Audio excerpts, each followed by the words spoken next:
سعید بن جبیر نے حضرت ابن عباس رضی اللہ عنہما سے روایت کی، انہوں نے کہا کہ رسول اللہ صلی اللہ علیہ وسلم نے جنوں کو قرآن سنایا نہ ان کو دیکھا۔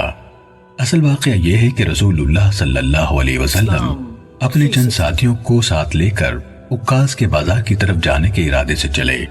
ان دنوں آسمانی خبر اور شیطانوں کے درمیان رکاوٹ پیدا کر دی گئی تھی، یعنی شیطان آسمانی خبریں نہ سن سکتے تھے اور ان پر انگارے پھینکے جانے لگے تھے۔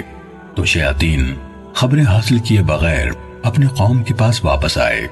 اس پر انہوں نے پوچھا، تمہارے ساتھ کیا ہوا؟ انہوں یعنی واپس آنے والوں نے کہا، ہمیں آسمان کی خبریں لینے سے روک دیا گیا اور ہم پر انگارے پھینکے گئے۔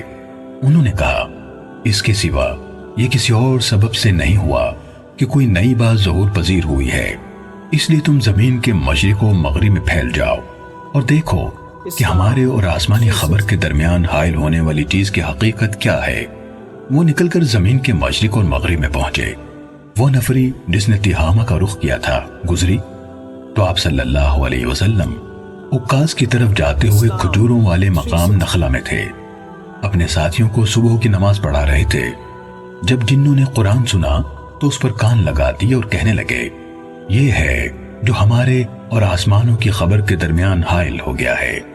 اس کے بعد وہ اپنی قوم کی طرف لوٹے اور کہا، اے ہمارے قوم، ہم نے عجیب قرآن سنا ہے جو حق کی طرف رہنمائی کرتا ہے، اس لیے ہم اس پر ایمان لے آئے ہیں اور ہم اپنے رب کے ساتھ ہرگز کسی کو شریک نہیں ٹھہرائیں گے۔ اس پر اللہ تعالیٰ نے اپنے نبی محمد صلی اللہ علیہ وسلم پر یہ آیت نازل فرمائی، کہہ دیجئے میری طرف یہ وحی کی گئی ہے کہ جنوں کی ایک جماعت نے کان لگا کر سنا۔ صحیح مسلم۔